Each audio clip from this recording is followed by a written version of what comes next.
what happens. So we're going to talk about jumpiness and mouthiness in dogs. And I was really resisting calling the presentation jumpy, mouthy dogs, which people do a lot, like how to train your jumpy, mouthy dog, because like I always say, I want to really resist the label, because the dog, it's not the dog who's just a jumpy, mouthy person. It's, you know, certain triggers or certain, you know, motivations that make them do those behaviors. So I wonder if I should wait, or do we have it? Is anybody missing that anybody's trying to get in? There's Camille. Yeah. 14. I mean, I think this is probably it. Okay. So I think a lot of us have experience with jumpy, mouthy dogs. And for me, I thought it was something that's important to talk about, not just because it's a common complaint, but also because it's one of those complaints that everybody kind of has the answer for. Like if you were going to ask your relatives or your friends, they would tell you to do something for sure. And they would say that with a great deal of authority. Like what are the things that you would normally hear from people? Like if you asked your brother or I hear in adoption interviews all the time to be like, just sternly say no. Oh, okay. That's one. Yeah.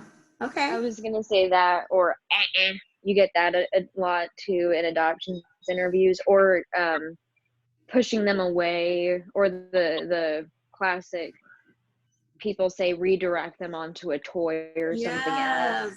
Yes. Like I had some ideas in mind of what people usually say, but I guess I just talk to different people because I don't hear that so much. Like I don't hear so much the stern no, but I know that people do it.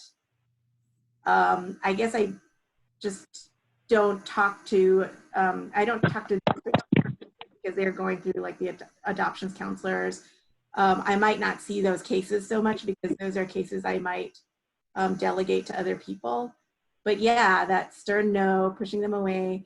But one of the things that I thought that people always say is redirect them to a toy. What else do you hear?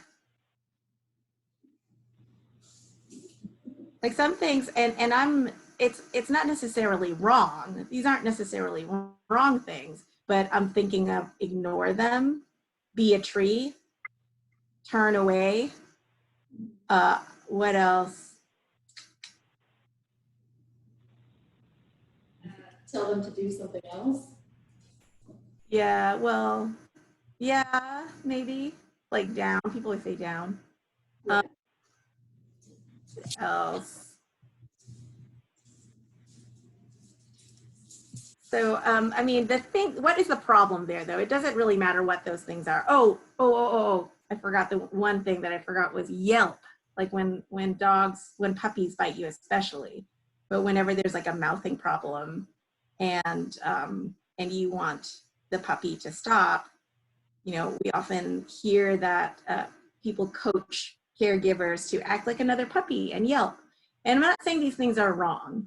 The things that I was thinking of were yelp, be a tree, turn away, and redirect them. I mean, those things aren't wrong exactly.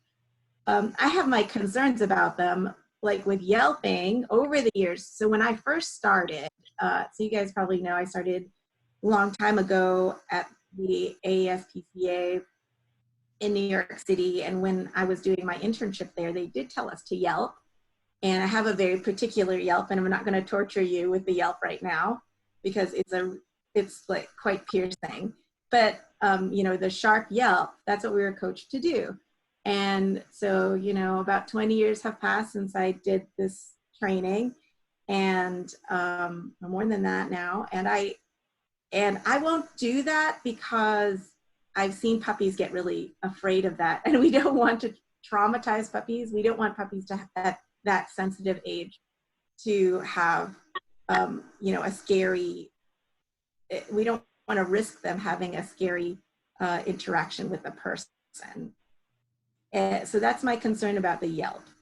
It doesn't mean that it's necessarily a wrong thing to do, and for sure, some things for sure it works in many cases, but it can backfire. And I don't like to take that risk because the rehabbing the puppy who's been traumatized is going to be a lot more work. Then there's the be a tree or ignore them, turn away. And that also works a lot of the time too. But my concern is that first, before you do that, you're going to want to teach them an alternative behavior that's acceptable, or you'll want to actually before that do some other detective work.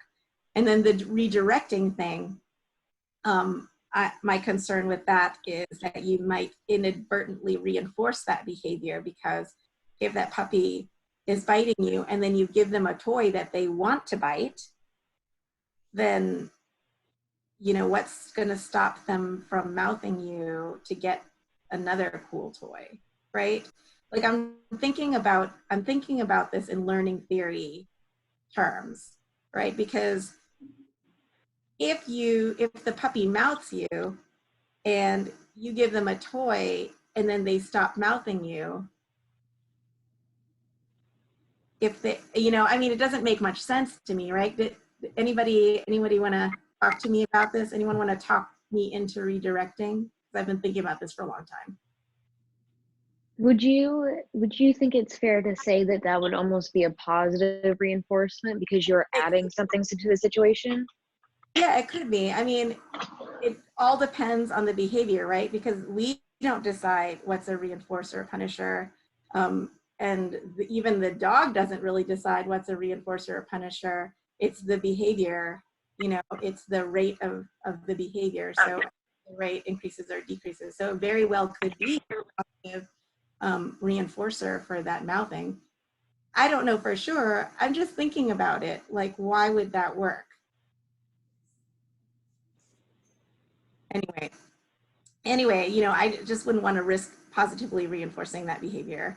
And there's some other things that you can do.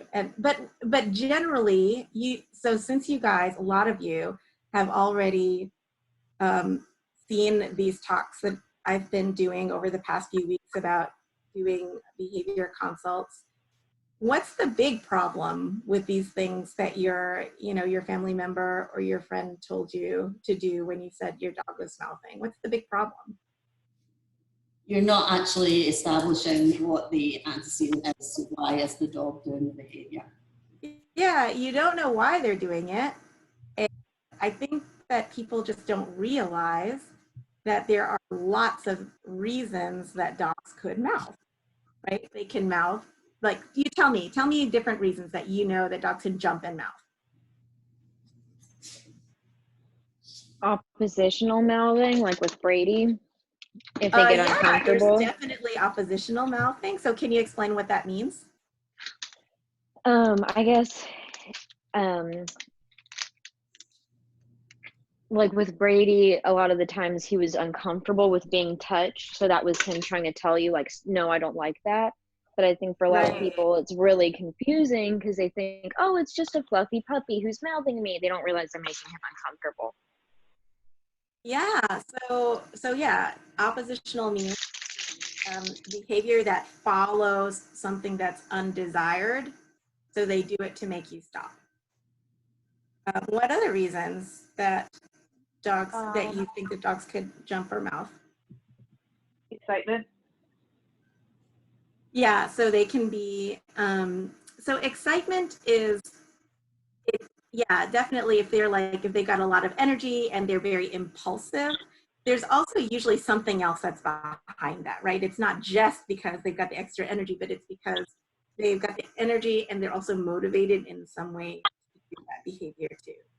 Like in the shelters, you often see that you don't, give the animals enough enrichment in the shelter. They really want to get out, so they're jumping on you in like a demanding way for you to get their equipment and get them out, or they're socially starved for attention, so they don't have enough enrichment, so you open up the kennel and they're just all over you. So yeah, definitely that extra energy. I'm thinking of Mikey and how he would constantly jump. Mikey, okay. So Mikey was actually more complicated because he jumped up. He jumped up on people who like maybe didn't train him as much or didn't spend as much time with him. That was a commonality. So either he was being rude and he was soliciting affection or soliciting attention, but he also had this kind of little stranger danger element to him. And jumping up, kind of like an oppositional jump up, is something that you might see if a dog was like, oh, I don't know you and you're all in my space. So, you know, I had a dog personally named Dima, and he was over 100 pounds. He was kind of stranger dangery. If somebody came to our house, like one time my friend came over and she was scared of dogs. We opened the door and he just pushed her right back out. He pushed her right over out into the building out of our apartment. And that was his way of distance increasing. But if you didn't know if you didn't know Dima, it looked like he was very energetic and rude. So with Mikey, I'm not 100% sure what was motivating that behavior. It could be either he was rude and wanting to be taken out, or it could be like not feeling 100% comfortable with the person. So what other reasons? There's tons. Look, I'm They like, play. They want to play. Yeah, it could be. It could be a play, soliciting play, especially if in the past somebody's roughhoused with them, right? And encouraged them to jump up, or like encourage them to play with your hands. So yeah, it could be play. And I think what most people think when they come to you, like if you were to see a consult and somebody came to you with a dog who was jumping or mouthing, they're gonna say, my dog is playing too rough. But most of the time, that's not the case. What are other reasons? Kind of already mentioned it, it's attention seeking. Yeah, attention seeking. Yeah, definitely one of the most common reasons. Yeah, I mean, you know, and in some levels, jumping up and mouthing are kind of age appropriate behaviors, because puppies will jump up and want to put their faces next to you because they feel like you're their mom and they want to encourage you to regurgitate food for them. That's like kind of a leftover behavior from the mom pup relationship. So trying to get their face close to yours is natural for them, and grabbing things that are moving past, you know, that's natural for puppies to do. So at some level, it's age appropriate. So yeah, those are a bunch of different things. The main thing to keep in mind is that those are species appropriate ways of communicating with us, right? So, you know, they're not inherently bad things, and we shouldn't immediately think about eradicating them without understanding where they're coming from. So understanding is key. So I'm gonna go over to this. I'm gonna try to switch over to my presentation. But I mean, basically, I'm gonna go quickly over this initial stuff, you know, about the humane hierarchy and stuff, because you've all seen that before. I just wanna keep that in there to remind you that that's always a thing. Always a thing. So, oh no, oh, Suzanne, can I? Oh, yeah. Be the host? Okay, hold on. I have to open my door because my kids are making sounds and it's making Foxwell bark at them. Hey guys, can you not push the door because it makes Foxwell bark?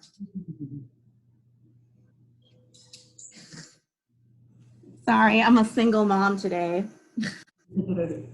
Taking care of my kids by myself. So let's see if I can share now. Okay. Is that working? Yes. Oh, super. Okay, excellent. All Right. So we've gone over this before, but like I said, I just want you always, whenever you're talking to somebody about problem behavior, keep it in mind that you want, first of all, to give the caregiver a chance to just give a brief synopsis because they're wanting to tell somebody and they want, so like before you just ask them a whole bunch of questions, just say, hey, so what's the problem? Just really quickly. And they'll tell you that for like 15 minutes. And then you're going to ask lots of questions to get an idea of what's going on. For this type of behavior, I'm not going to ask too much about, oh, please leave the light on. I'm not going to ask, hey, Perry, can you get out? Can you go outside? Thanks. So this is going to be an interesting recording. Anyway, so I'm not going to ask a whole lot initially about, the history, like, where did you get the dog? And, I'm not going to ask a whole lot of questions the way I would for something that was more like maybe aggression related or something that I thought was, something that I thought was more like fear related. So jumping up, usually, unless there's a lot of other things, I don't get a huge history. The things that I want to know are, the age of the dog, and I want to know if the dog could potentially be in any pain, because that could also make this type of behavior problem more likely to happen. You're more likely to see oppositional mouthing, for example, in a dog who's in pain. So I'll like if the dog seems older, or as I watch the gait and movement of the dog, if it's normal, I might, ask one of our wellness people to have a quick look at the dog. But definitely I want to know how old the dog is to see if that's more age appropriate behavior. The main thing I want is, like, if I can't see the behavior, I'm going to want to know what, I'm going to want to log from them to know what happens before, what happens after, and what the dog looks like in between. Oh, yes, I want to make sure that their enrichment needs are being met. Because like I was talking about the shelter dogs that don't have enough enrichment, you want to make sure that the dogs in the home are getting enough social, physical, and mental enrichment. And then keep in mind that some dogs can be really high needs in terms of enrichment. Like a dog might need to, run, and they might need, at least 5 days a week of special enrichment, like cardiovascular, like, high intensity cardiovascular exercise. You might see that in working dogs. They're just not fulfilled with the regular kind of 20-minute walk. People often tell me, well, I'm walking my dog like 3 times a day, and then you ask them how long you're walking the dog for, and they're walking the dog like around the block, or they're walking the dog for an hour, but they're really only walking for like a half a mile each time. So, that's not enough to fulfill the physical enrichment needs of a high enrichment need dog, like a dog who has this really high physical enrichment. So to give you an idea, some of the dogs that I've worked with who did have really high enrichment needs, they needed a good run, more than 3 miles, but as much as 10 miles several times a week. So I had a high enrichment dog. I'm sorry if for you people that have heard this story a million times, but my high enrichment need dog needed 40 miles of running a week. Plus we went to the dog park. Plus we did, training every day, and he was a therapy dog. And if we didn't give him that, he was pretty hard to deal with. And he was a jumpy, mouthy, and barky dog. But also the best dog I ever had. Okay, so So anyway, here's the humane hierarchy, and basically it just talks about the different issues, you know, the different layers of the behavior problem and how we want to. So you've probably heard about this before if you've already seen the talk, but before you give any advice, you want to make sure that you look at the physical issues, potential issues with the dog. You want to make sure that enrichment needs are met. And then you're going to start working on the behavior. And like I said before, the first most important part of working with jumpy, mouthy dogs is figuring out, what is this behavior? What is the animal trying to communicate with us? Is there distress involved? If there's distress, then you want to make sure you're taking care of that first. And then you can work on, you know, more operant, you know, positive reinforcement, differential reinforcement for alternative behaviors. So how can you tell? Either you can see it, or if you see it right in front of your face, or you can have the caregiver fill out a log and get video. So very rarely will the dog do that behavior in question in front of you. They're going to, you know, be a perfect angel when they come in for the consult, and on the rare occasion, they'll show it to you. I'm reminded of this recent consult that I was seeing, and I was just leaving the shelter, and there was this dog Bear. So you guys probably remember him if you were at the shelter not too long ago. He was kind of like a labby, like a black labby kind of dog, and he was about to get returned from sleepover because his people said he was being aggressive towards them, and he was, you know, barking aggressively and kind of lunging and jumping at them, and I didn't think that he was being aggressive, but I didn't say that because obviously I want to give the caregiver the benefit of the doubt. I wasn't expecting him to do anything there, but it was super lucky. You know, Bear really did me a favor because he did it right in front of me. And I knew then that he was just being frustrated. And we worked with them and they adopted him, but they were super concerned. So, you know, if people are not really good at reading dog behavior, you want to either, you know, see it in person, or you want to get a video of it. And here's just the log. I've showed you guys. I love the Google form for a log, and on the left side it just asks some questions. This one was Brady's, and it was just like, you know, what was going on when he mouthed you, what happened, you know, what was the situation after, what was his body like, and location, whatever. And then you can get the data. So every time one of these instances happens, they can log that really easily. You can make it all multiple choice questions, but I've showed you this before.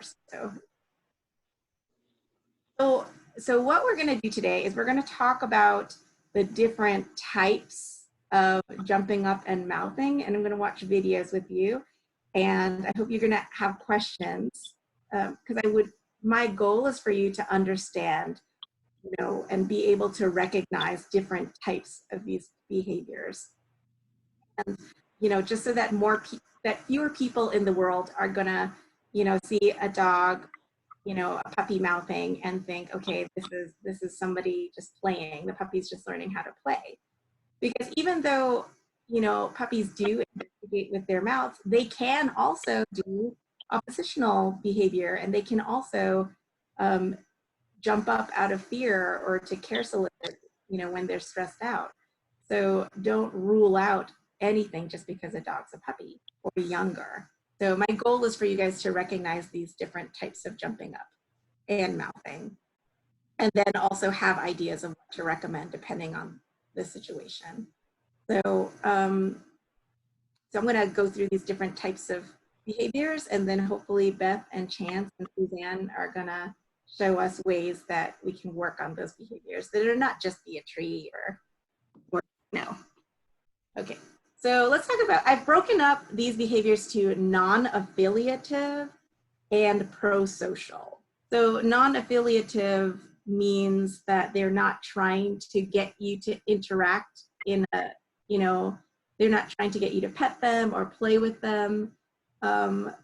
So they're communicating something else about, you know, what's going on in the environment, how they're feeling. So they're not exactly trying to get you to do anything, you know, beneficial to them. So what this looks like is the dog if the dog is jumping up, they're gonna push off of the person. They're not gonna stay around and, you know, try to be close. They're gonna usually push off. They can push off more than one time. And then a lot of times you might see like a flagging tail and forward ears. The dog might have like a hard eyes, like the dog is telling you, I said, don't do that. Like that, they might have like a very confrontational look with hard eyes and facial features. They don't necessarily have to, because remember, dogs have a wide range of behaviors they can do. I think we often think that dogs are either just super friendly and want to be petted and played with, or they're like angry or scared and they want to bite us or they want to run away. But there's actually a whole range of behaviors in between. So a dog could easily, like if they were a person, say, oh, hey, could you cut that out? I don't really like that. Or they could be like, hey, quit it. You know, all in between that really, really happy, friendly dog and the angry or scared dog. There's all this stuff in between. So, so you're not necessarily going to see that really hard confrontational expression, but it's definitely possible. So like Emery was saying, we could see oppositional behavior that happens after something like unsolicited handling, like the person's petting them, and then or like you call them away, they're doing something, they're sniffing the ground, and you're like, hey puppy, or don't do that, and the puppy's like, oh hell no, I'm gonna do this. Or no thanks, not right now, and the oppositional jump up is the way to let you know that, you know, they're gonna do what they want to do. Or it could be, so I put this under oppositional, but it's, you know, just kind of a distress related. If they see something that is a trigger. So it could be like I was talking about my large dog Dima and my friend coming over, the appearance of an unfamiliar person that could lead to jumping up, to distance increase, or another fear stimulus, like they see another dog and, you know, and they jump up on you, but that kind of same kind of shoving, like pushing up against you. And that could be, so like, I'm not going to tell you how the dog feels because I don't really know. And I think it's important to, like, we can say what we do. I think it's important to move away from that and just, they see dogs, they're afraid of dogs, and then they jump up and, you know, and then we can work on our fear stimulus. So I can't tell you exactly why dogs might do jumping up all the time, but, you know, these are situations where they would do it.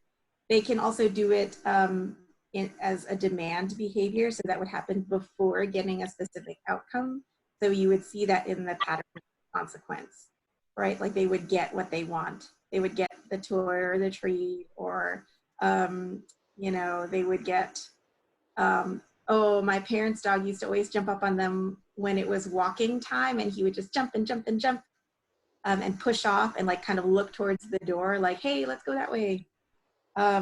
Or like a lot of dogs jump up when you're getting their bowls of food ready. They get really excited, and that's how they demand their food. But, you know, with these types of behaviors, you can see that you can see by patterns when you log the behavior that the behavior is usually positively or negatively reinforced. Like it could be positively reinforced because the dog gets to go out for a walk. Or it could be negatively reinforced because when you are petting them and they mouth you, or and they jump up on you and so hold on, I'm going to open the door for the dog. So I'm going to show you a video of Chance doing a variety of, oh, he doesn't want to go out, he's just barking at the door. Okay, so I'm going to show you a variety of clips with Chance doing a bunch of different jumping ups that are not affiliative. So I can play them for you more than once because they are pretty quick. I tried to put clips of them in slow-mo. So here's the first one.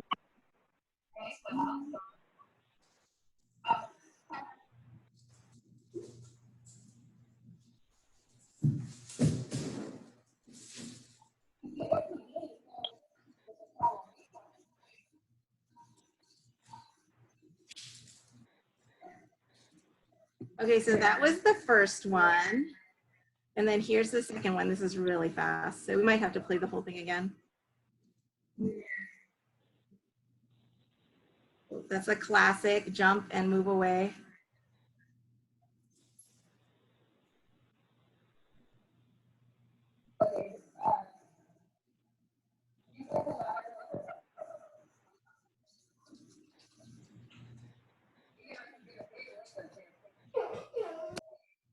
It's the same one, just in slow-mo.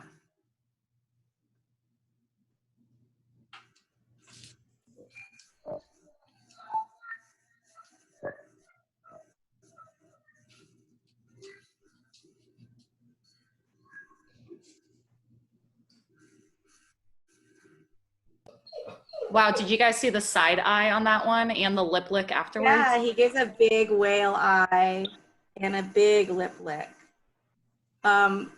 Yeah, I'll play them again because they're pretty fast. And please, you know, if you have any questions or if you think that this is just nonsense, oh honey, I'm giving I'm working. Melissa, this reminds me of Sugar. Of Sugar? Harry. Who's not opening it? Oh. You have to open it. Harry, close You the open this door. out, you have to open the candy. Yum, yum. No, close the door, Perry. Come on.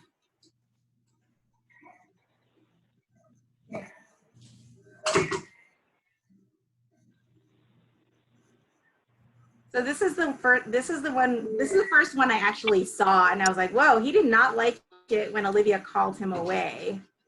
So that's when I orchestrated because I was like, I need to get this on video.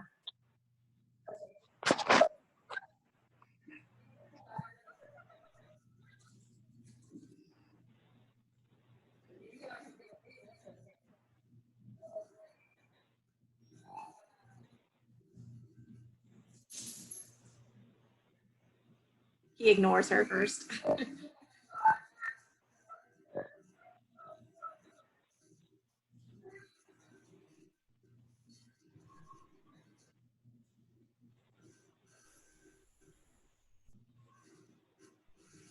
Oh yeah, Sugar did kind of grab people and jump up on people a lot, didn't she? She did that a lot. Yeah. So any questions about that? Do you want to see any of them again, or does any of you think that this is like you can't tell the difference? I've got some affiliative ones later, some pro-social. So Melissa, Yes. the fact that the dog is telling you, hey, leave me alone, I want to just do what I'm doing. Mm-hmm. We're not getting the message if we don't do that, right? Right. Yes. It's so true, right? I mean, yeah. I mean, I guess so. It was not probably the best thing for me to ask Olivia to do that again because he's just. So ideally, we wouldn't do that. I just wanted to get it for the video because I wasn't sure if I actually got it on video. So I wouldn't normally do that. Well, I guess that leads me to say that if it does happen, then what are we doing? Are we to let the dog do what it wants? No. We'll talk about it. We'll talk about it later, actually. So, I mean, yeah, we'll talk about it a little bit later for oppositional behavior. But the general recommendation is to figure out what the trigger is and address it and like change how the dog feels about that particular trigger. So if it's about calling them away, you know, we might want to teach him a let's go, right? I mean, I'm sure that Beth and Chance can demonstrate let's go training, right? I think you might actually know that. So just let's pile on the things that Beth and Suzanne and Chance have to demonstrate. But yes, definitely, you've got a point there. So like, once we know, then we're not going to do that. We're not going to purposefully trigger him anymore. Right. So for me, the thing that I'm not sure about is, what is this? Why this first one? Because Olivia didn't call him and she didn't pull him away. I couldn't see that she did anything wrong, but look how scared he is of Houdini. Oh, I want to say that I'm very careful because he's bitten some dogs in the face really bad. So, or he bitten one dog in the face a few times really bad. So, you know, I'm just careful, and you can see how stiff he is here. He's also piloerect, which is hard to tell because he's black, but his hair is kind of standing up and he's really stiff. And you can also see when he's scared, he's still facing her face, which if he was just deferring to her, he would be much further away and not kind of pushing back with a hard face. Was it like redirected jump? So did you see how he was pushing her away with his face? Like as he moved away, then as Houdini moved away, Chance moved his face more towards her face too. And he was pretty stiff. It's hard to tell maybe from the video. Okay, so he was really. And Houdini didn't want anything to do with him. Well, I think that Jennifer called her away because I was like, oh, get her away, because I didn't want him to just freak out. And if you look at the leash, you know, Olivia's just keeping it loose, just kind of moving with him.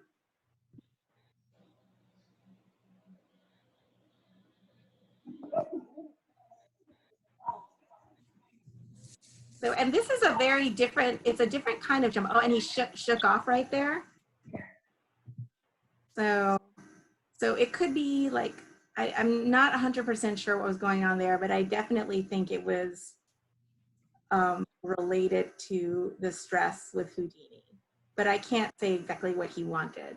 Like for me, my recommendation would be counter conditioning to other dogs, which is what we're going to be doing with him. And we'll see how things go.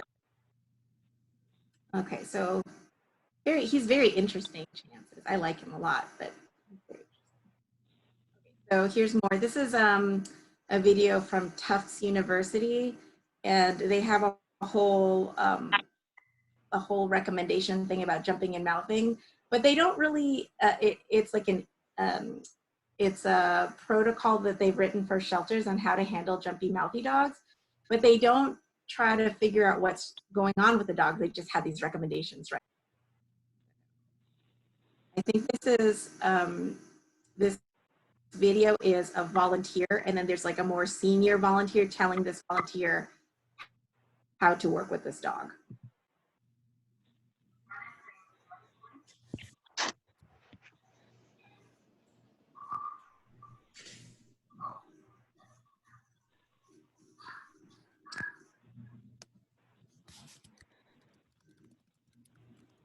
So what do you guys think of that? Is that how we're gonna work on our?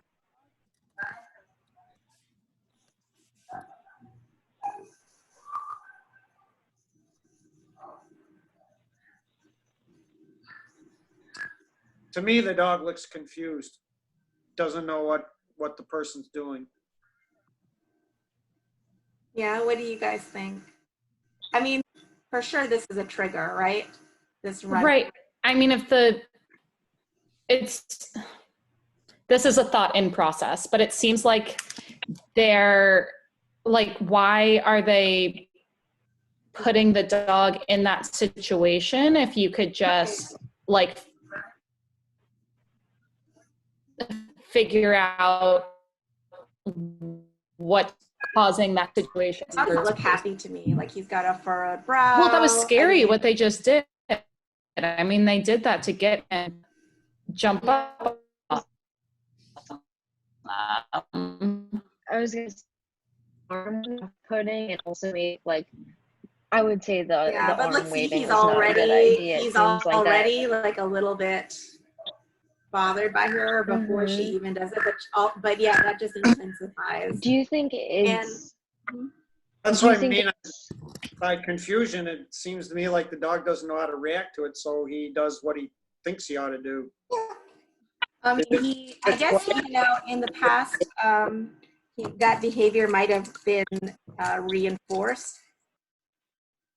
That behavior might have been reinforced by, like, people stopping.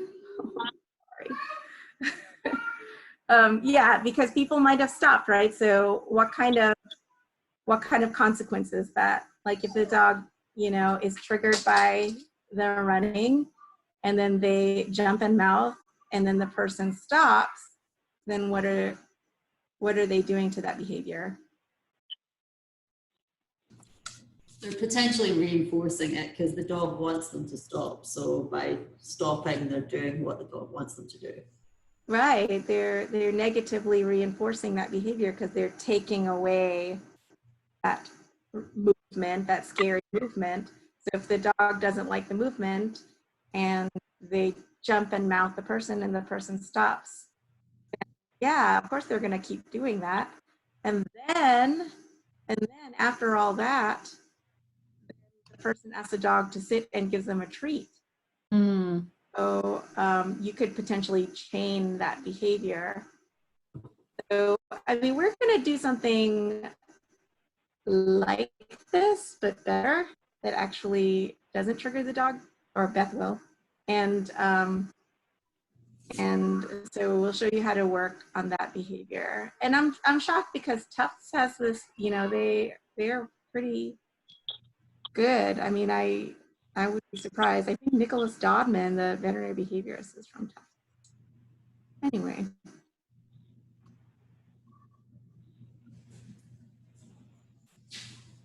Come on. Okay.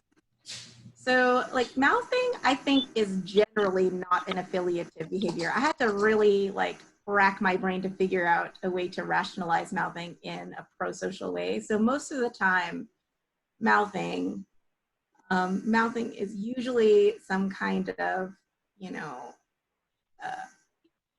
it can be oppositional. It can be like a demanding type of behavior.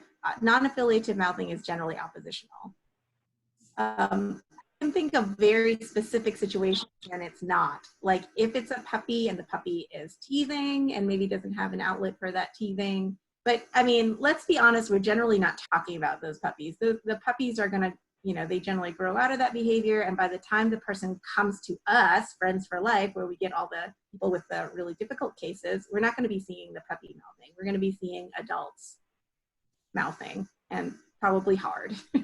And so it's gonna be usually oppositional. And like we were talking about, what Suzanne said, the behavior is negatively reinforced. Mm-hmm.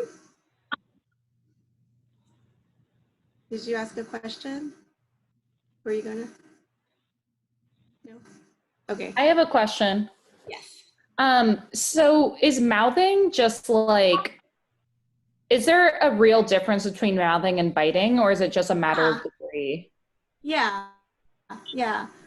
Biting has that intent to harm behind it, and mouthing.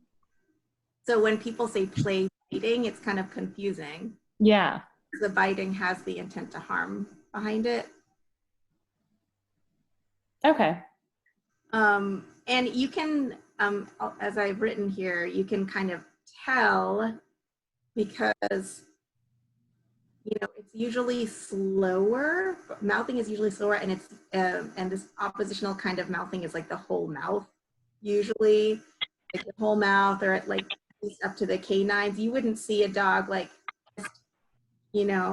incisor mouthing you. That would be more like knitting or like a grooming kind of behavior. And you would see like incisor bites, and that's totally different. Yeah, we can talk about biting dogs in another talk. So here's this old video from our behavior Facebook group from Monty. I haven't seen in a while. And this dog is Jane. And So Jane asked me, Monty asked me why Jane was mouthing him. So what do you guys think? And why?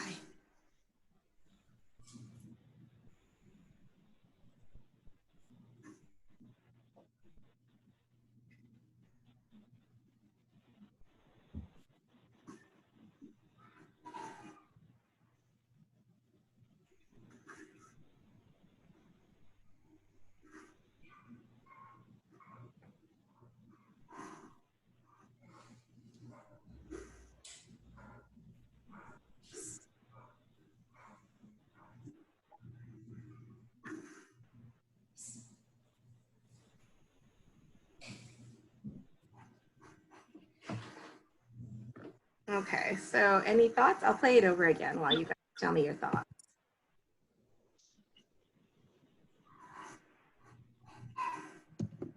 I mean, to me, Jane doesn't look as though she.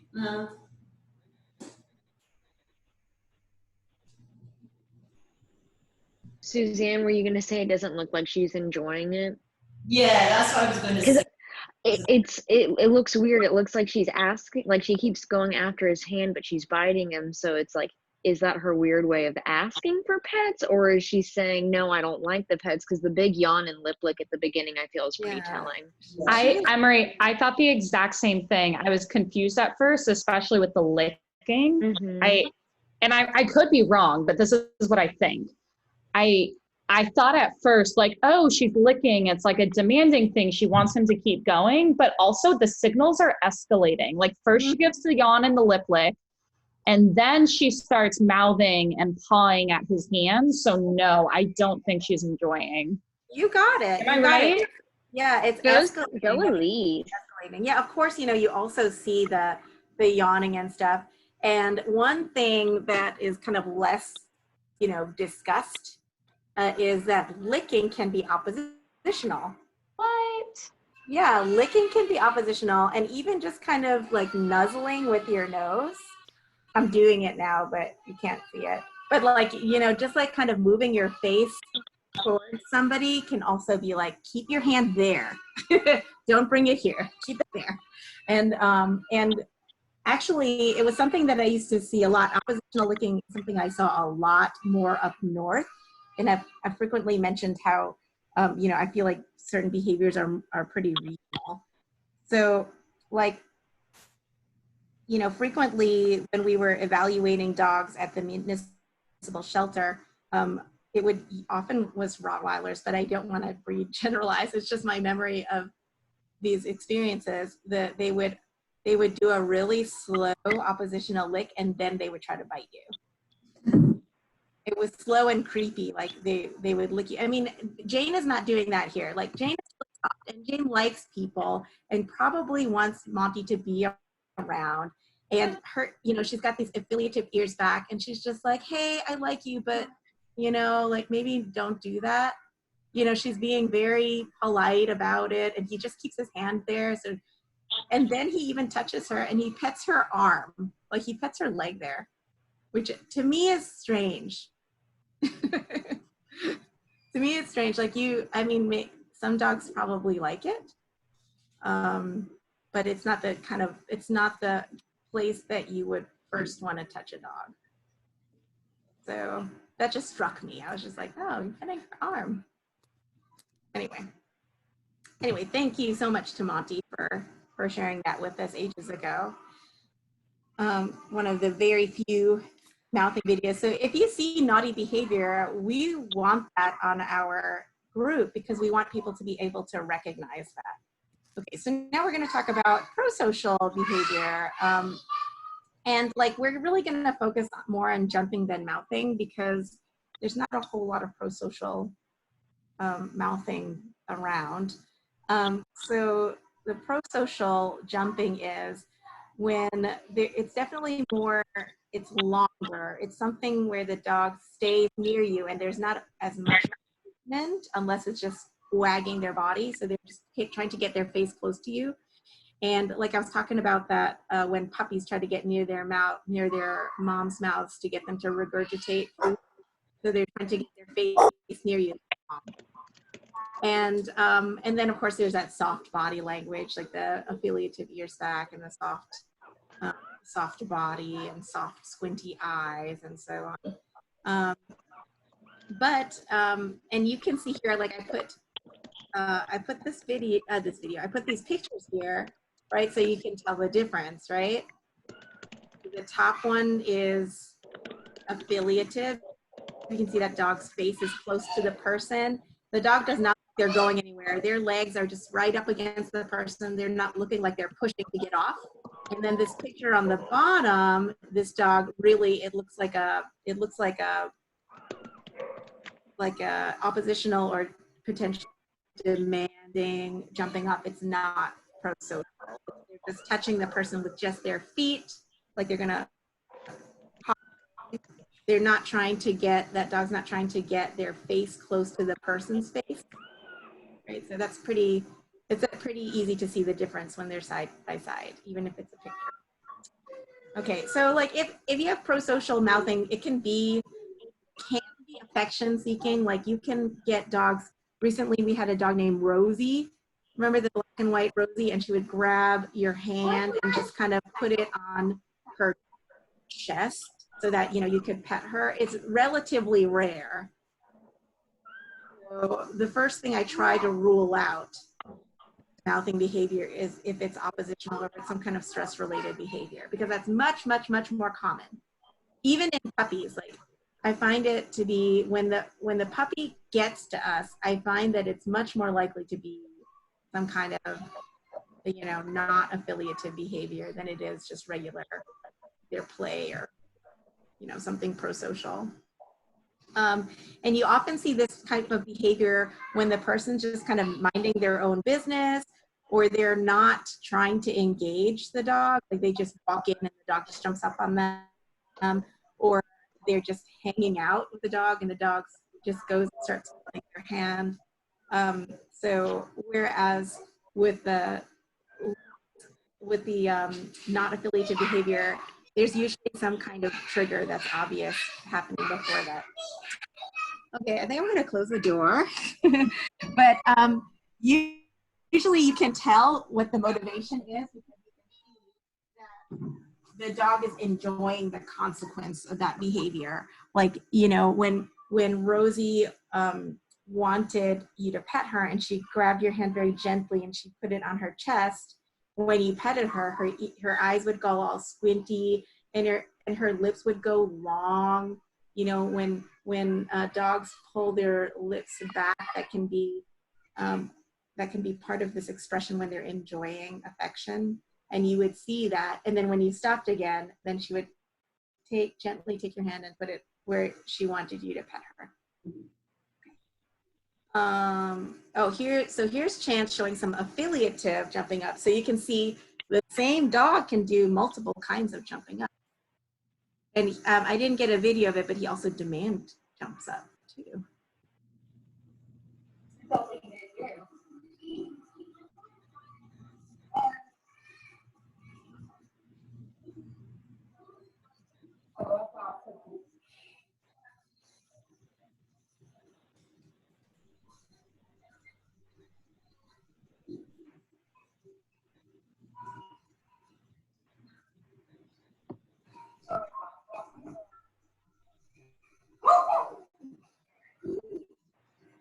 Okay, so you can see, what are some differences here that you can see?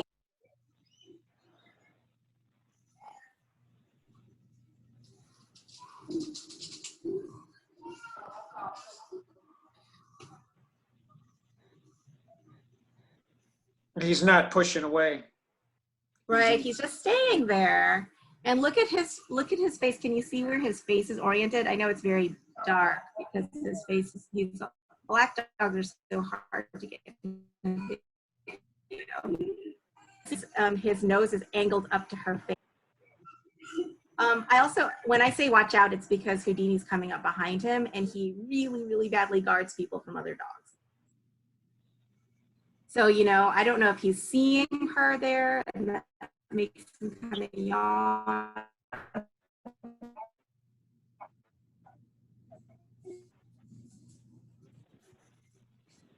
Yeah.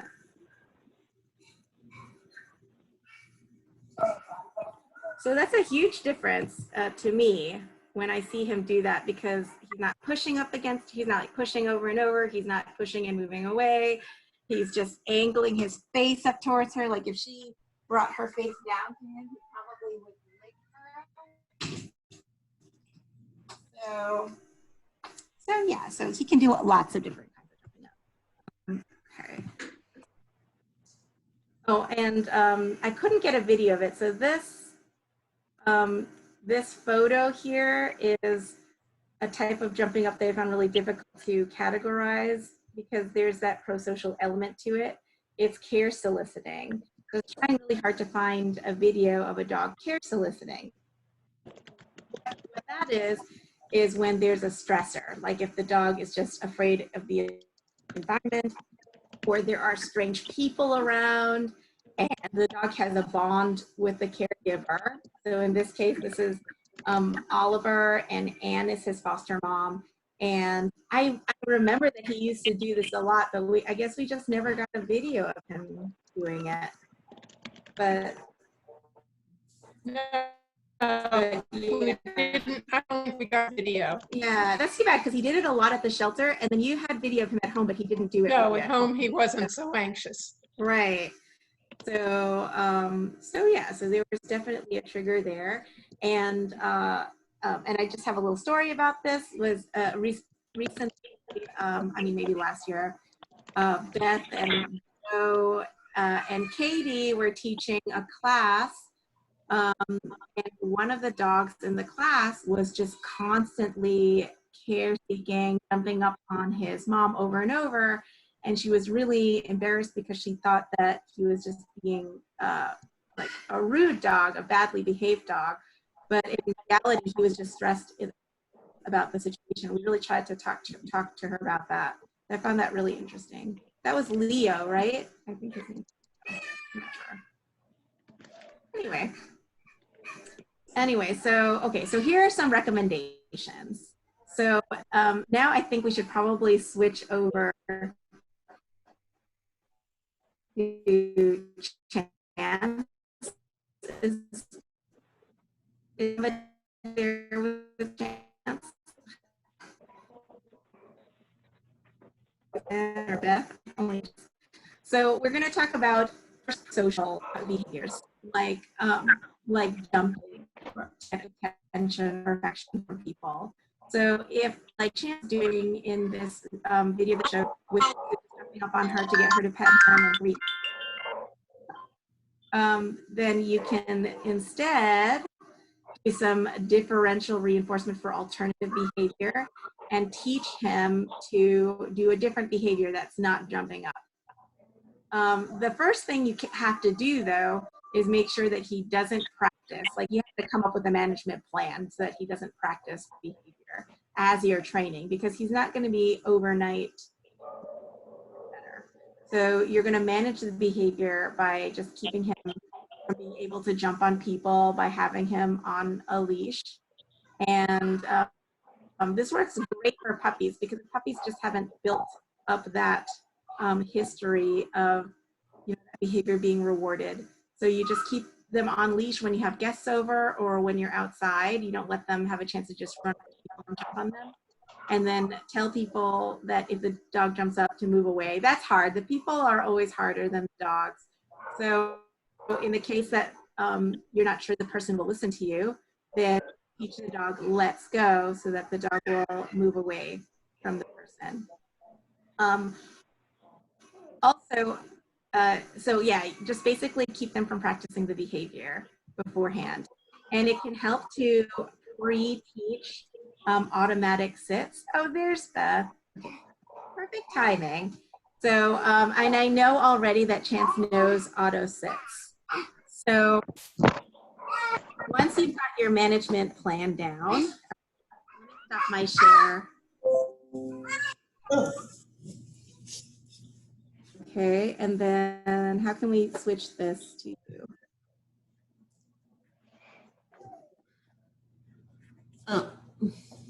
Oh, here, this spotlight video. Is that it? Did that work? Yeah, I think. Oh, can.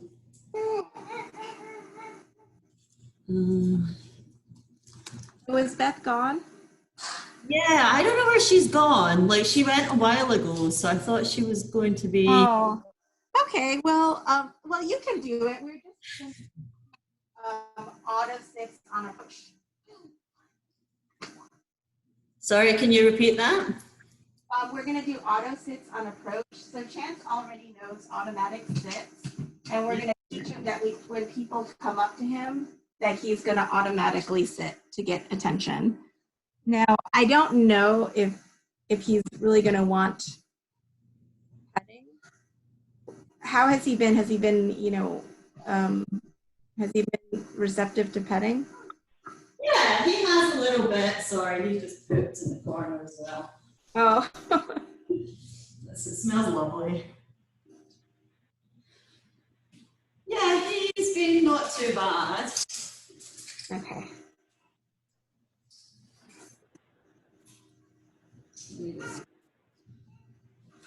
He does that jump sit.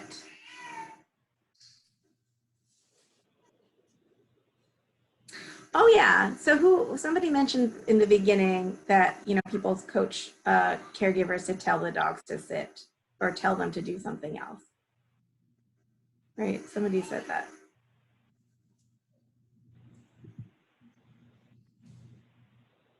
So what do you want me to do, Melissa? So first you're going to make sure that he does automatic sits for you just in general.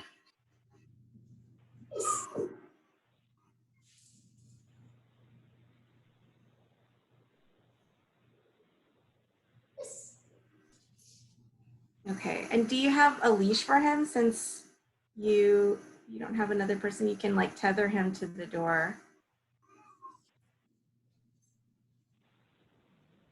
So be aware he can get, like I usually put the lead on the other side of the door. So you open the door and kind of put the handle on the other side of the door.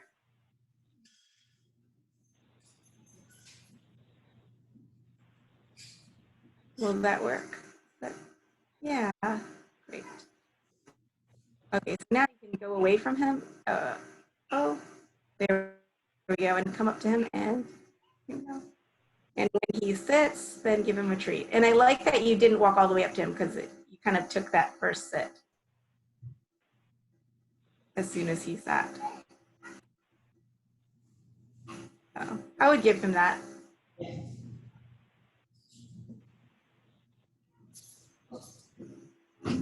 So Suzanne's starting out really calmly. She's not,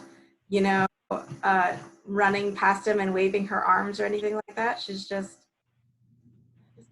taking a couple steps really calmly. Yes. Good.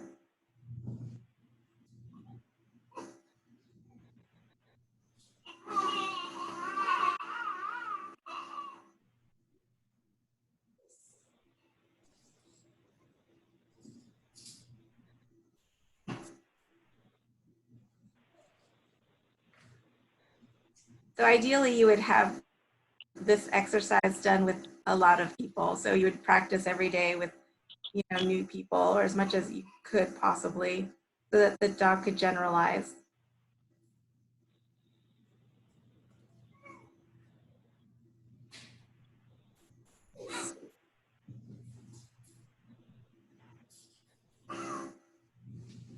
So Melissa, I noticed that the dog won't sit unless Suzanne gets to a certain closeness, proximity.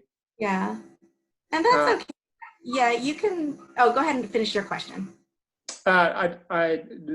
Is it best would you work on being further away as you're doing that, so that he understands? Not necessarily. I mean, you could. I think it all depends on your preference. So in the past, I've definitely taught dogs to sit,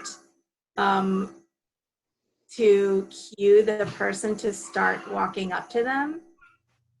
And that's definitely a possibility. Or See, like now he's doing it at a further distance. Yeah. Yeah, I mean, I wouldn't say that. I guess it depends on your preference.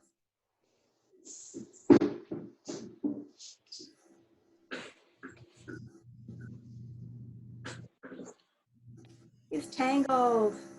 No. I don't know why that always bothers me when dogs get tangled. It's not bothering him. Oh, no, it is.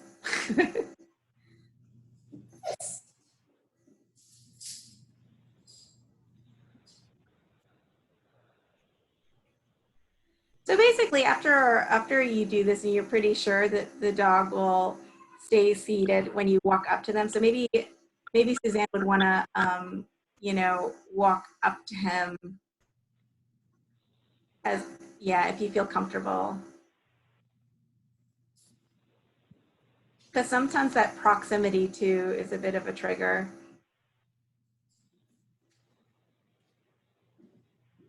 Good boy. Great. So then you can start, you can start maybe talking to him like, hey, Chance.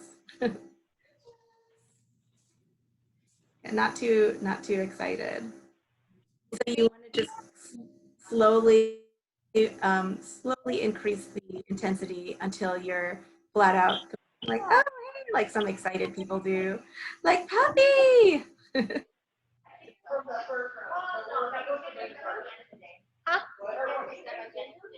Okay.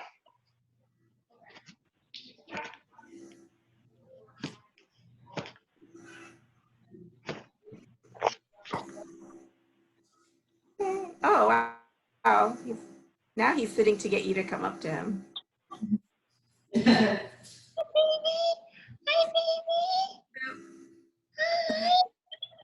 What's that? Oh, it's a maybe Camille baby's here.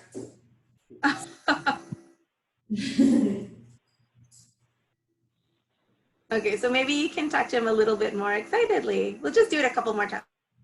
I want to. Oh, he's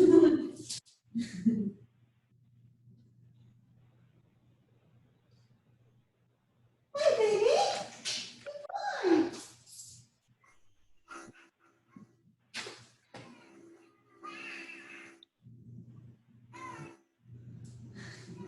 Hi, monkey. Oh, that's very nice. Oh, that's so good.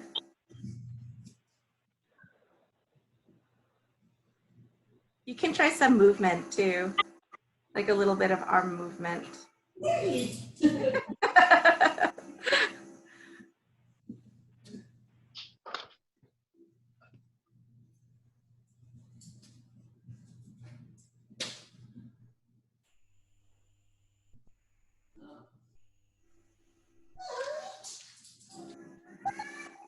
Okay. That's cool. So as you're doing that, I'll describe another exercise that you can do. So you can also do. We might want to not do everything because we have a whole lot of time. So let me see. So for some like kind of pro-social mouthing, is somebody going to ask a question? No? Sure. Okay.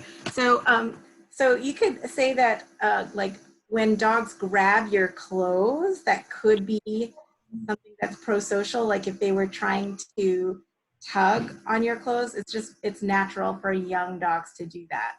Now, grabbing your clothes could also be a sign of a sign of stress or hyperarousal as a sign of stress. But I'm just assuming that your dog is young and they may not have learned how to play properly with you, and they're grabbing flowy clothes as they move past. Or it could be like this dog in the video, the Tufts video, who was mouthing the lady. You wanna try to help them associate movements with something nice and teach them an alternative behavior. So you can use this game that's called and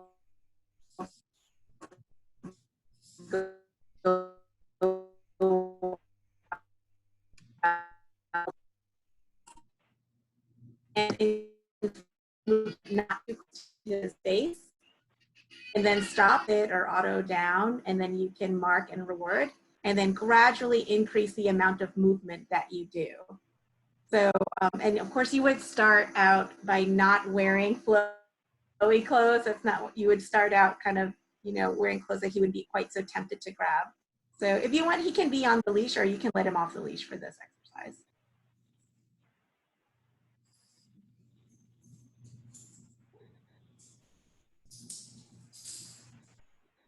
Okay. So you can start kind of like when he's looking at you, kind of wave your hands a little bit. Wait, wave your hands. Oh yes, good, click. And oh, he's sitting already. So we're gonna try to do it before he sits. Maybe toss a treat. Yeah. And now like when he looks at you, do a little dance. Sorry. So Listen, go he's so good at it in his times now. I know he's really good. So essentially you wanna like move around, then stop before he gets overly aroused, and then wait for him to calm himself and then reward that. So the effect is that, he's going to associate that movement with a positive, wait, stop.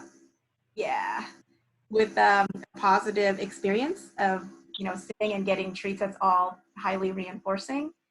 And then also he's learning a incompatible behavior to jumping up and mouthing. So eventually, so Suzanne can keep doing that, but eventually, oh, nice. That was close. It looked like he was considering jumping. So you can, as the dog is better and better at this exercise, and you can like run around and flail your arms all around, then you can start associating, oh, so maybe that's a little too much. And I think that the room is pretty small, so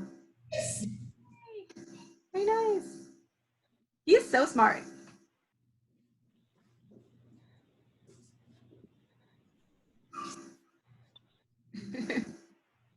Cool. Okay, keep on doing this. I'll give you another thing to do. Get my list.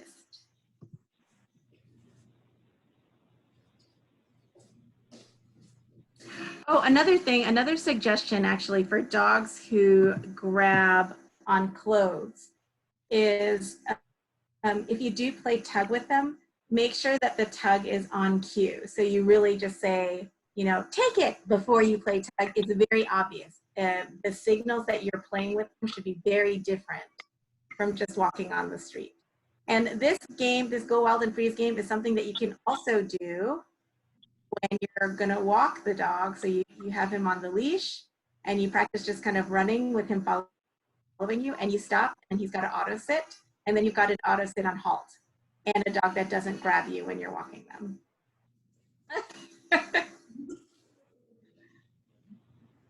I'm more watching Suzanne running around than watching Chance, but he's really good. Okay, so let's talk about what do we do. Let's talk about what to do for not affiliative behaviors.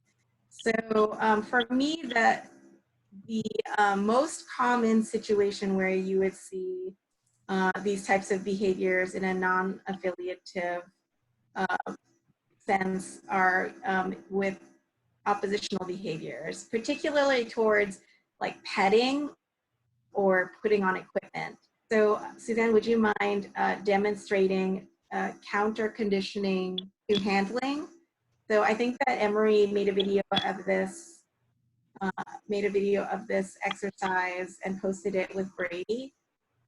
And it was just petting, it was just counter conditioning him to petting or touching. So this is counter conditioning him to unsolicited contact. So it's a very, very simple exercise. You just start by kind of petting the air around him. So he just gets used to your hand movements. Good. And he doesn't have to touch your hand. Yeah. And then you gradually start touching him very lightly and then treating him. So you're just pairing the association between handling and food. And this is super important. You know, a lot of puppies, they're just not born loving being petted by everyone. And whenever you want your dog just and their nails, you know, you want to be able to touch them in a not necessarily enjoyable way. So this is important. Melissa, this might be too big of a question for now, but do you have any guidelines for like how far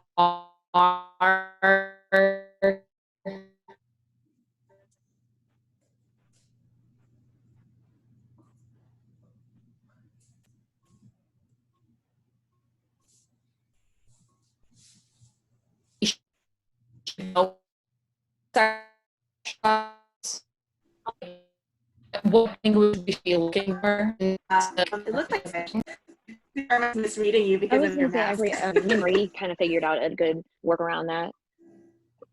I just okay. when we were doing his training, I would only do the exercise while he was on the mat. So then if he wanted to stop, which I noticed he picked it up really quickly, he would just get up and walk away. And it would be pretty obvious because most of the time I was using his breakfast, lunch, or dinner. So it was like, okay, if this that puppy doesn't want to eat anymore, it's walk away from me. Like he made it really clear. So I thought using the mat was very helpful. Yeah, so you have the mat as a default behavior, right? Like going to the mat. And that could be anything like the other, like last week, Suzanne had Bigger and Stripey, and the default behavior was meant to be eye contact. So a dog could easily do eye contact too, to just let you know that they're ready for that exercise. And I guess a lot of people would be concerned about that the dog always having to give the ready cue and not being comfortable, but it actually translates to petting. It translates to touching even when they're not giving the default signal. Like after you've done this a whole bunch of times and the dog feels really good about this unsolicited petting, then that does translate to, you know, eventually if you do need to touch them and they're not asking you to do this exercise. Okay, so that's, I mean, that's a great answer.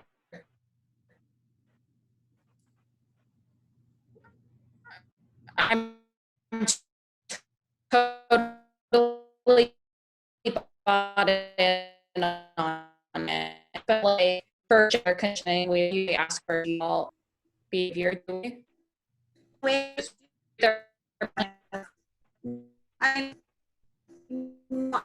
I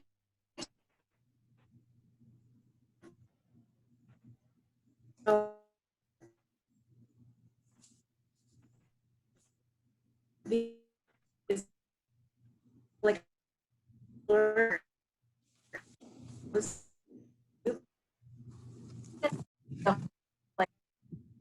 so they put good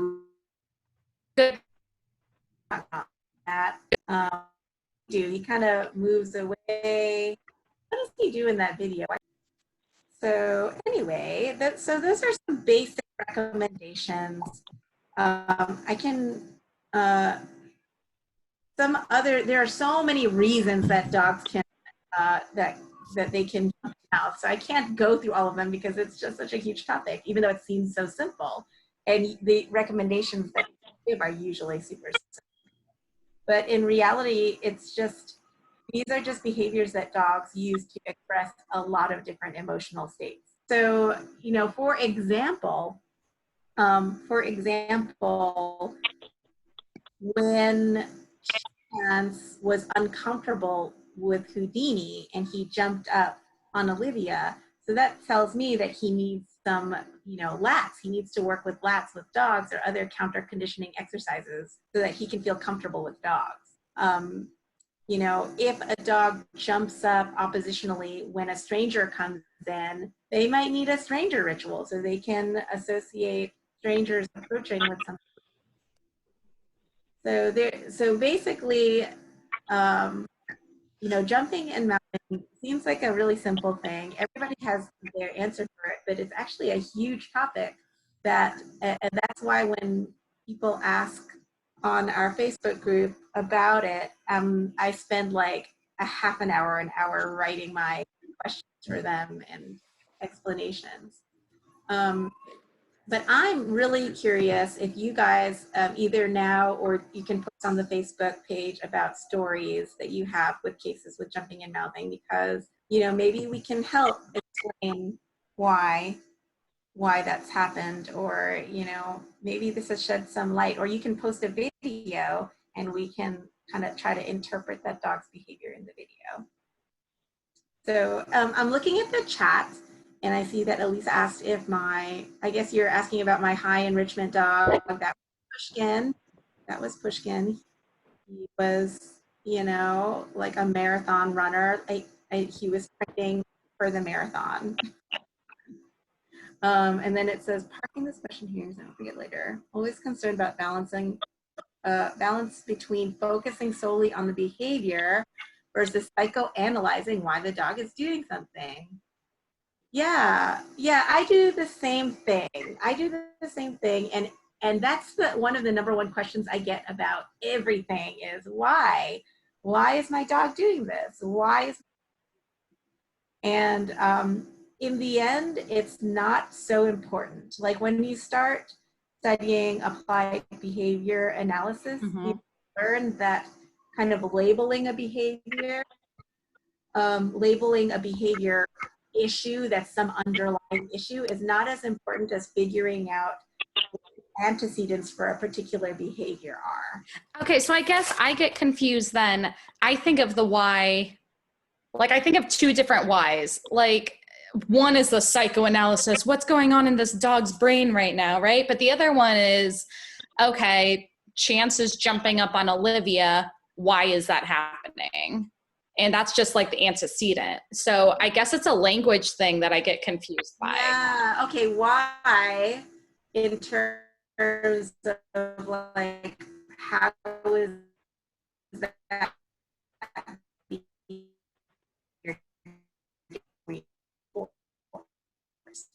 Definitely guilty of like, oh, what's going on with this dog? Is he just pushy or, But I'm going to try to think of a better way to express like the difference between the two when I'm talking about it to people and other trainers, but I don't have an answer right now. Yeah, I guess the thing is that people don't usually think of, like when they explain behaviors either in people or non-human animals, they don't, when they say why, they mean something that's very, I don't know, that's large, that's too big to be really helpful. But it could be much more helpful to just think about why in a smaller way. Small why versus the big why. I try to do that with people all the time because people are animals too.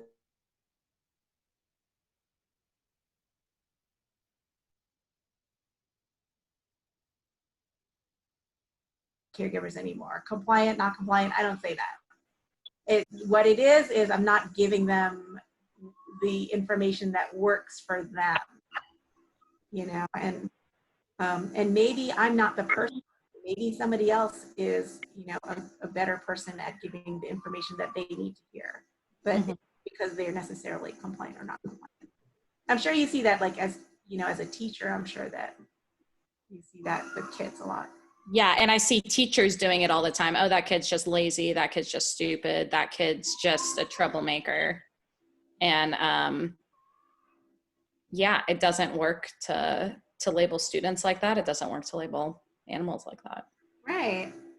I think it must feel better in some way.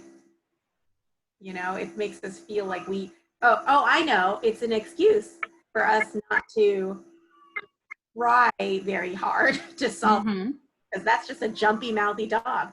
Or Gus just has dogtism. So, you know, why work on him, right? Because he's just crazy. But, you know, but that's not true. Because Gus, you know, just like any other dog, feels just scared in some situation and reacts in some way. You know, and he needs the same kind of counter conditioning. Yep. All righty. Anybody have any other thoughts before we wrap up for the day? Does anybody have anything they want to talk about next week?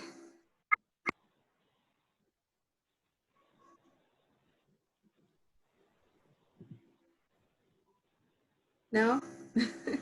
How to get a dog and laying down on their side. How to get the dog laying down on their side. I can definitely do that. I don't know if that's a discussion thing. No, it's not. I'm just playing. I'm just being selfish because I'm trying. I seriously was thinking about doing that for weeks, but I was like, is this going to be lame? Are people going to not like that? Are people even going to watch that?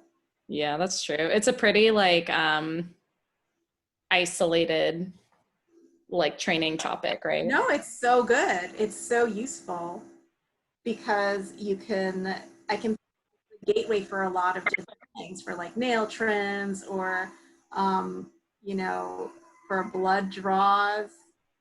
Some dogs just feel more comfortable like that. It's a position that's pretty, you know, popular for recreation. So, I mean, yeah, why not? It can be like before you teach the dog to roll over. Oh, here, you can frame it as teaching the dog a trick, like maybe like the bang and it goes on its side. Play dead. Yeah, why not? People would be more excited for that. Yeah, it's true because people like tricks better when you have a good. And then you can sneak in the fact that it's helpful for nail trims and radiation. Sure. All righty. Well, if you guys don't have any more questions, I'll see you guys. I have a question about a neighbor / friend's dog who I've known since she was a puppy. Her name is Princess Pickles. Oh my gosh. And she just goes absolutely berserk over me. I mean, she's all over me, will mouth me, roll around on me, you know. But the one thing she does do if I'm sitting around like on her porch or something, she'll sit there and lick me. Up and down my legs, my arms, she'll just lick me. Is she just showing you get affection? a video? You know, I'm gonna ask you a video. I could get one at some time, yeah. Yeah, I'm curious. I mean, licking can be so many different things. I would love to see a video of, you know, as you approach and just interacting with her naturally. All right. Oh my gosh, we got it. Now we're all gonna be waiting for the Princess Pickles video. Okay. I'll Yeah. try and get one. She's a really smart dog. But she just does go overboard with me for some reason. Yeah. But I noticed that she was a puppy, and I used to treat her all the time when she saw me. So that. Oh, you were the treat guy. I was the treat guy.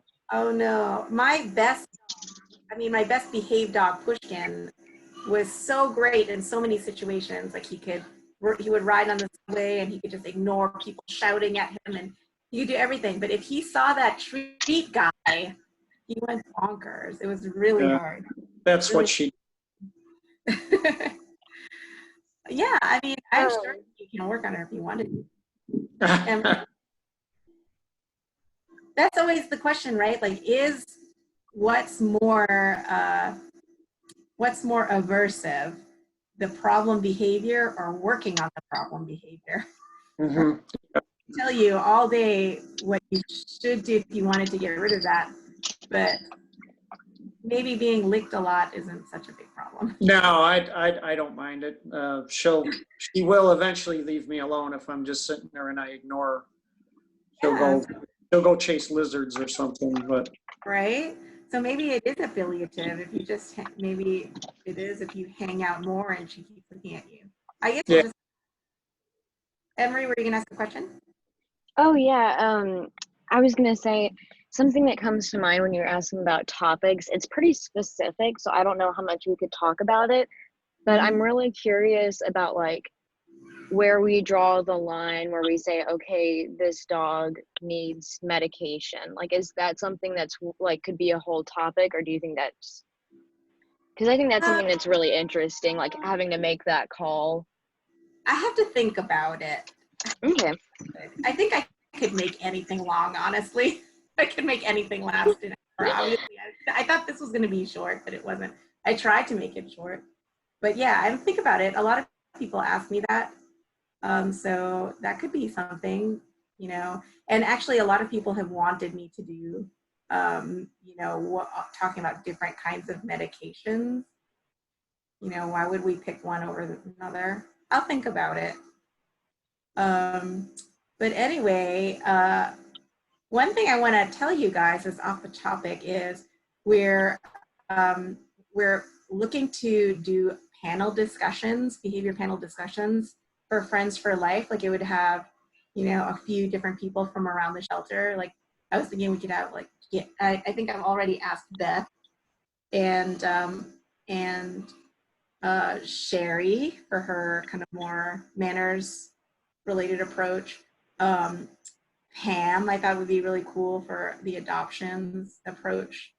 And that we're just going to talk about issues and then ask any questions that you have about anything. You know, anything, whatever you want to ask about, but probably hopefully about behavior and sheltering. So if you guys want to do that, does that sound interesting to you, or am I crazy? I think it sounds interesting. I have a lot. Is that for volunteers or for the public? I told Jennifer, I think we should start with all our volunteers and then like work out any potential kinks and then make that open to the public. You know, because I think people always have questions about some animal or another. You know, I think it's very interesting. Too, I have a lot of questions about sheltering from people, so we can have guests from other shelters. I've got some ideas about what we'll do, but yeah, I would love to see you guys there. Oh, hey, Sabrina. All right, so I heard Anna has a the meet and greet with these people. Yeah, on Saturday. Yeah, so excited. Oh, I can't be there. Who's gonna be there? Suzanne. Okay, awesome. Oh my gosh, fingers I'll let crossed. you know how it goes. I know. I'm very, you know, like how this is gonna be the third adopters. Yes. Okay. Hopefully, yeah. Third time's a charm. Yep, third time's a charm. Fingers crossed. Yeah. Okay, I'll let you know. guys. And tomorrow we're good for tomorrow as well. Yes. Okay, perfect. All righty. You guys. I'll see you tomorrow, Sabrina. And Yeah. tomorrow. All right. Yeah. Thank you. Bye, guys.